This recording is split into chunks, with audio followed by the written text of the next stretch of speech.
Hello friends, అందరూ ఎలా ఉన్నారు? బాగున్నారా? నేను మీ మాధవి. సుబ్రహ్మణ్య స్వామి షష్ఠి జరిగింది కదండి.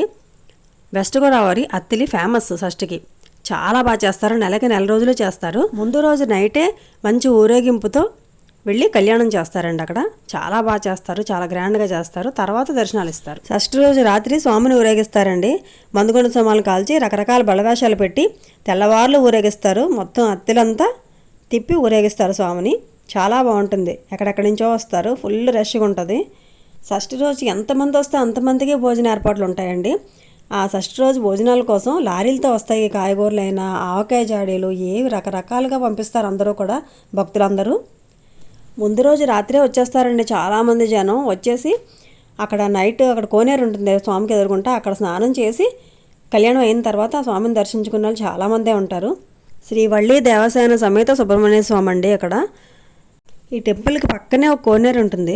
ఆ కోనేరులో నుంచి అటునుంచి ఇటు ప్రతిరోజు ఒక పెద్ద పాము వస్తుందంట. పాము రావడం అయితే నేను ఎప్పుడు చూడలేదు, కానీ అందరూ చెప్తుంటే విన్నానండి. కానీ పొర మాత్రం చాలా పెద్ద పొర ఒక డబ్బాలో పెట్టి ఉంచారు. ఒకసారి మేము దర్శనానికి వెళ్ళినప్పుడు అర్చకుల వారు చూపించారు. ప్రతి నెల అమావాస్యకి పాము పొర విడుస్తుంది అంటారు కదా, ఆ పాము పొరను కూడా ఆ లోపలే విడుస్తుంది అంటారు. ఆ పొర అయితే నేను చూశానండి. మా అత్తగారు ఊరు అత్తిలండి. కంపల్సరిగా పిల్లల్ని తీసుకొని ప్రతి సంవత్సరం కూడా అత్తిలి వెళ్తాం మేము. ఈ సంవత్సరం పిల్లలిద్దరూ లేరు, నేను మా వారు అయితే వెళ్ళాము. అత్తిలి వెళ్తుంటే దారి పొడుగున సుబ్రహ్మణ్య స్వామి గుళ్ళు ఎక్కడెక్కడున్నాయో అక్కడ ప్రతి చోట కూడా చాలా గ్రాండ్గా చేస్తున్నారండి పూజలు. అలాగే పుట్టల దగ్గర కూడా నాగుల చవితికి పాలు వేసుకోలేని వాళ్ళందరూ ఈ షష్ఠికి పుట్టలో పాలు వేసుకుంటారు. దారి పొడుగున కూడా ఒకవైపు వాటర్ కెనాల్స్ ఉంటాయి, ఒకవైపు అంతా పంటలు ఉంటాయి, అటు ఇటుగా ఉంటాయి. వరి అంతా పండిపోయిందండి. మొత్తం కోసేశారు. పంట అంతా కోసినవన్నీ అలా పొలాల్లో కోసి ఇలా రోడ్డు మీద ఎండబెడుతున్నారు. ఆ కొంచెం ఎండ తగిలితే అవన్నీ బస్తాలకు ఎత్తేస్తారు, మళ్ళీ మిల్లుకి వెళ్ళిపోతాయి. చూసారు కదా ఎలా రాసులు వేశారో. ఇలాంటప్పుడు మబ్బులు వేసి చినుకులు అంటే రైతు అంత కంగారు పడతాడు కదా. మళ్ళీ నెక్స్ట్ పంటకి ఆకుమడి కూడా వేసేసారు. మధ్య మధ్యలో చూసారు కదా గ్రీన్ కలర్లో ఉన్నది ఆకుమడి అనమాట, వరి నారు. వరి నాట్లు పండిన తర్వాత పంట కోతలు ఇవన్నీ కూడా మాన్యువల్ పోయిందండి. అంత మిషన్లో వచ్చేసాయి, అందుకే చాలా ఫాస్ట్గా అయిపోతుంది అంతా. ఇక చూసారా గ్రీన్గా ఉన్నదంతా వరి నారనమాట, ఆకుమడి అంటారు. ఇవన్నీ తెలియని వాళ్ళు ఎంజాయ్ చేస్తారని చూపిస్తున్నాను, చెప్తున్నానండి. ఇదే కోత మిషను. అది చూసారా అక్కడ పంట అంతా కోసేస్తుంది. ఆ కోస్తున్నప్పుడే ధాన్యం అన్నీ ఒకవైపు, గడ్డంతా ఒకవైపు వచ్చేస్తాయండి. ధాన్యం అన్నీ ఇలా ఆరబెట్టేస్తారు. ఆరిన తర్వాత బస్తాలకు ఎత్తేసి మిల్లుకి పంపించేస్తారు. ఈ నడదోల నుంచి అత్తిలి వెళ్ళే దారిలో దువ్వ అనే ఊరు వస్తుంది. ఆ ఊరిలో ఒక అమ్మవారి టెంపుల్ ఉంది, దానమ్మ టెంపుల్. ఆ టెంపులే ఇది, చాలా ఫేమస్. ప్రతి సండే కూడా ఇక్కడ నైవేద్యాలు పెట్టుకొని భోజనాలు పెట్టుకుంటారు, మొక్కుబళ్ళే చెల్లించుకుంటారు. వెస్ట్ గోదావరిలో సుబ్రహ్మణ్య స్వామి షష్ఠి అంటే అత్తిలి ఫేమస్ అండి. చాలా బాగా జరుగుతుంది. ఇదివరకు మా వారు చిన్నప్పుడు నెలకి నెల జరిగేదంట, కానీ ఇప్పుడు తగ్గింది. అయినా చాలా బాగా జరుగుతుంది. ఇప్పుడు అన్ని చోట్ల కూడా జరుపుతున్నారు కాబట్టి కొంచెం తగ్గింది. ఇదే టెంపుల్కి వెళ్ళేవే. సుబ్రహ్మణ్య స్వామికి అరటిపళ్ళే ఇస్తారండి ఎక్కువగాను.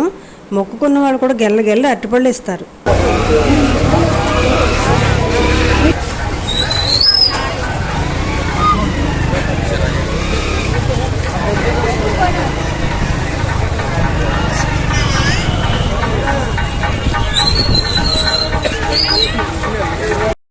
ఎంత కోలాహలంగా ఉందో చూసారా. మా అత్తయ్య గారు పెళ్లి టైంలో అయితే షష్ఠిలో అన్నీ అమ్మేసేవారంటండి. పెళ్ళిళ్ళకి కావాల్సిన సరుకు మొత్తం, అంటే ఇతర సామాన్లు, రాగి సామాన్లు, మంచాలు అన్నీ పెడతారు కదా పెళ్ళికి, అవన్నీ కూడా షష్ఠిలోనే కొనేవారట. మా అత్తయ్య గారి ఇంట్లో పెద్ద పందిరికోళ్ళ మంచం ఉంది రోజువుడిది, అది కూడా షష్ఠిలోనే కొన్నారంట. మా మామయ్య గారు వాళ్ళకి రవీంద్ర కేఫ్ అని హోటల్ ఉండేదండి, కాఫీ టిఫిన్లు. ఆ హోటల్లో మా వారు చిన్నప్పుడు షష్ఠి వస్తే రోజుకి 10,000 అమ్మేవారట. ఈ రోజుల్లో 10,000 అంటే కామనే, కానీ అప్పట్లో చాలా ఎక్కువ కదా. అంటే దాన్ని బట్టి మనం అర్థం చేసుకోవచ్చు అత్తిలి షష్ఠి ఎంత ఫేమస్. ఇప్పుడు లేదులేండి రవీంద్ర కేఫ్. పాపం ప్యారెట్ని బంధించేశారు, చాలా బాధగా ఉంది కదా. దాంతో జాతకం చెప్పిస్తారు, తెలుసు కదా అందరికీ. వాళ్ళ జీవనాధారం అది, మనం ఏం చేయలేం.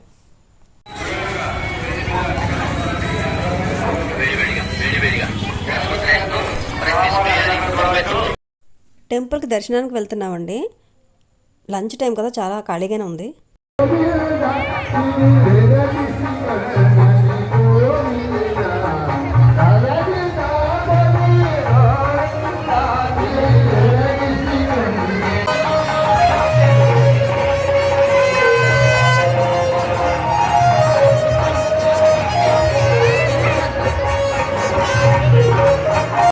వెండివి పాము పడగ అవన్నీ అమ్ముతున్నారండి, మొక్కుకునే వాళ్ళు వేస్తారు. గుడి పక్కనే చిన్న ఎగ్జిబిషన్ పెట్టారు, కొలంబస్ అవి ఉన్నాయి ఇక్కడ.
ఇలా సాగదీస్తున్నారు కదా, ఇదేమిటో ఈస్ట్ వెస్ట్ గోదావరి చాలామందికి తెలిసే ఉంటుందండి. జీళ్ళు తయారు చేస్తారు, స్వీట్ ఇది లైవ్లో చేస్తారనమాట. అత్తిలి షష్ఠిలో ఇది ఫేమస్ ఒకప్పుడు.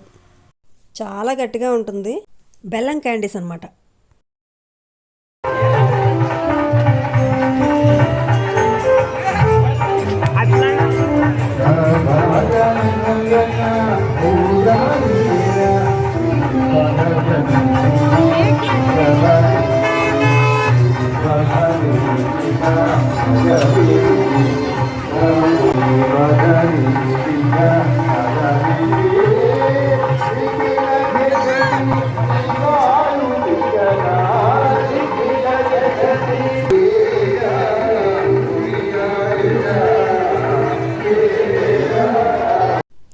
ఇది సుబ్రహ్మణ్య స్వామి గుడి తాలూకా కళ్యాణ మండపం అండి, చాలా పెద్దగా కట్టారు. ఈ మండపం ఎదురుగుంటేనే టెంపుల్ ఉంటుంది.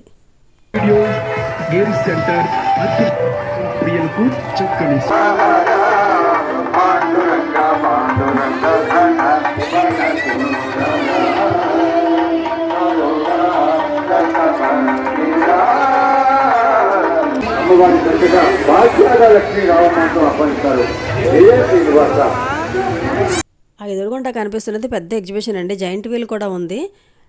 గ్లోబ్లో మోటార్ రైడ్ ఉంటుంది కదా, అది కూడా పెట్టినట్టున్నారు, సౌండ్ వస్తుంది. మధ్యలో కెనాల్ వాటర్ కెనాల్ ఉంది, దాటి అవతల అనమాట అదంతా.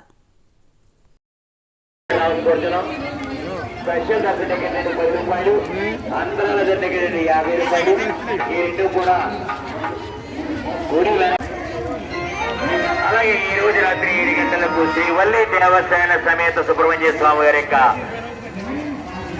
ఊరేగింపు అంగరంగ వైభవంగా అత్తిలిపుర వీధిలో జరుగుతుంది.